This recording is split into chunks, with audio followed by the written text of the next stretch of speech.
ನಮಸ್ಕಾರ. ನನ್ನ ಹೆಸರು ರೋಹನ್ ಭರಚಂದ್ರ. ಇವತ್ತಿನ ಬ್ರೇಕಿಂಗ್ ನ್ಯೂಸ್ಗೆ ಸ್ವಾಗತ. ಇದು ನಮ್ಮ ದೇಶದ ಫೈನಾನ್ಸ್ ಹಾಗೂ ಎಕನಾಮಿಕ್ ನ್ಯೂಸು.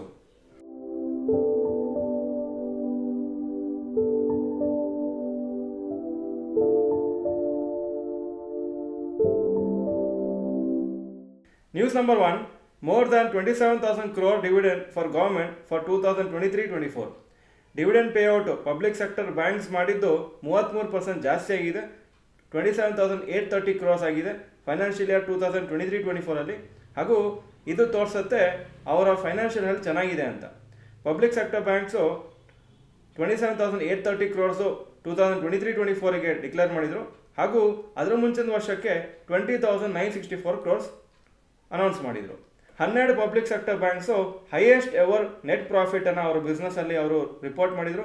1.41 lakh ಕ್ರೋರ್ಸ್ ಇತ್ತು 2023-24. News number 2. ICICI and Bharti Airtel gain highest market cap. Last week market ಚೆನ್ನಾಗಿ ರ್ಯಾಲಿ ಆಯಿತು ಹಾಗೂ ICICI ಬ್ಯಾಂಕ್ ಮತ್ತು ಭಾರತಿ ಏರ್ಟೆಲ್ದು ಮಾರ್ಕೆಟ್ ಕ್ಯಾಪ್ ಮ್ಯಾಕ್ಸಿಮಮ್ ಜಾಸ್ತಿ ಆಗಿದೆ. ನಿಫ್ಟಿ 4.3% ಜಾಸ್ತಿ ಆಯಿತು ಲಾಸ್ಟ್ ವೀಕು. ICICI ಬ್ಯಾಂಕದ ಮಾರ್ಕೆಟ್ ಕ್ಯಾಪು 64,426 ಕ್ರೋರ್ಸ್ ಜಾಸ್ತಿ ಆಗಿದೆ ಹಾಗೂ ಭಾರತಿ ಏರ್ಟೆಲ್ದು ಮಾರ್ಕೆಟ್ ಕ್ಯಾಪು 53,286 ಕ್ರೋರ್ಸಿಗೆ ಜಾಸ್ತಿ ಆಗಿದೆ. ರಿಲಯನ್ಸ್ ಇಂಡಸ್ಟ್ರೀಸ್ದು ಮಾರ್ಕೆಟ್ ಕ್ಯಾಪು 39,311 ಕ್ರೋರ್ಸ್ ಜಾಸ್ತಿ ಆಯಿತು ಹಾಗೂ ಬಜಾಜ್ ಫೈನಾನ್ಸು 30,953 ಕ್ರೋರ್ಸು ಜಾಸ್ತಿ ಆಗಿದೆ. News number 3. Government versus Volkswagen income tax dispute. Central government ಕೋರ್ಟಿಗೆ ಹೇಳಿದ್ದಾರೆ ಅದೇನು ಡಿಸ್ಪ್ಯೂಟ್ ನಡೀತಾ ಇದೆ ವೋಕ್ಸ್ವ್ಯಾಗನ್ ಕಂಪ್ನಿ ಜೊತೆಗೆ ಅದು ಅಕಸ್ಮಾತ್ ಏನಾದರೂ ಅವರು ಕ್ಯಾನ್ಸಲ್ ಮಾಡಿದರೆ ಆವಾಗ 12,000 ಕೋಟಿ ಗೌರ್ಮೆಂಟಿಗೆ ರಿಸೀವ್ ಆಗೋದಿಲ್ಲ ಅಂತ ಹೇಳಿದ್ದಾರೆ. ಸದ್ಯಕ್ಕೆ ಒಂದು ಡಿಸ್ಪ್ಯೂಟ್ ನಡೀತಾ ಇದೆ. ಅದರಲ್ಲಿ ಗೌರ್ಮೆಂಟ್ ಅವ್ರು ಏನು ಹೇಳ್ತಾ ಇದ್ದಾರೆ ಅಂದರೆ ವೋಕ್ಸ್ವ್ಯಾಗನ್ ಕೆಲವು ಇನ್ವಾಯ್ಸಸನ್ನು ಲೋವರ್ ಬಿಲ್ಲಿಂಗ್ ಮಾಡಿದ್ದಾರೆ ಸೊ ದಟ್ ಇಂಪೋರ್ಟ್ ಡ್ಯೂಟೀಸನ್ನು ಸೇವ್ ಮಾಡ್ಬೋದು ಅಂತ.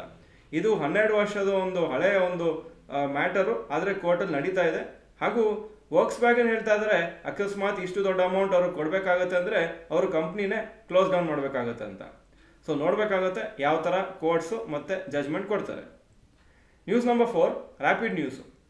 ಆವ್ರೇಜ್ ಸೆಲ್ಲಿಂಗ್ ಪ್ರೈಸು ಬೇರೆ ಬೇರೆ ಕ್ಯಾಟಗರಿ ಆಫ್ ಕಾರ್ಸ್ದು ಇಲ್ಲಿ ನಾನು ಹಾಕಿದ್ದೀನಿ.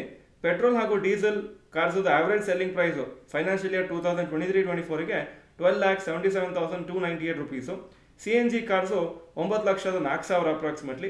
ಎಲೆಕ್ಟ್ರಿಕ್ ವೆಹಿಕಲ್ಸ್ ಆವ್ರೇಜ್ ಸೆಲ್ಲಿಂಗ್ ಪ್ರೈಸೇ 17,89,000.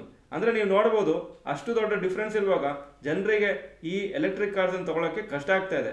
ಅಕಸ್ಮಾತ್ ಅದು ಪೆಟ್ರೋಲ್ ಕಾರ್ಸ್ ಹತ್ರನೇ ಬಂದರೆ ಆವಾಗ ಎಲೆಕ್ಟ್ರಿಕ್ಗೆ ಜನ ಮೈಗ್ರೇಟ್ ಆಗ್ತಾರೆ. ಹೈಬ್ರಿಡ್ ಎಲೆಕ್ಟ್ರಿಕ್ ವೆಹಿಕಲ್ಸು ಇನ್ನೂ ಎಕ್ಸ್ಪೆನ್ಸಿವ್ ಇದೆ, ಯಾಕೆಂದರೆ ಇನ್ನೂ ಸ್ವಲ್ಪ ಹೈಯರ್ ಟೆಕ್ನಾಲಜಿ ಇದೆ. ಅದರಲ್ಲಿ 25,92,298 ರುಪೀಸು ಆವ್ರೇಜ್ ರಿಟೇಲ್ ಪ್ರೈಸು ಈ ಪರ್ಟಿಕ್ಯುಲರ್ ವೆಹಿಕಲ್ ಕ್ಯಾಟಗರಿಗೆ. ಇದು ಇವತ್ತಿನ ಬ್ರೇಕಿಂಗ್ ನ್ಯೂಸು. ವಿಡಿಯೋ ಚೆನ್ನಾಗಿದ್ರೆ ಲೈಕ್ ಬಟನ್ ಪ್ರೆಸ್ ಮಾಡಿ ಹಾಗೂ ವಿಡಿಯೋ ಎಲ್ಲ ಫ್ರೆಂಡ್ಸ್ಗೂ ಕಳಿಸ್ಕೊಡಿ. ವಿಡಿಯೋ ನೋಡೋದಕ್ಕೆ ಧನ್ಯವಾದಗಳು. ನಮಸ್ಕಾರ.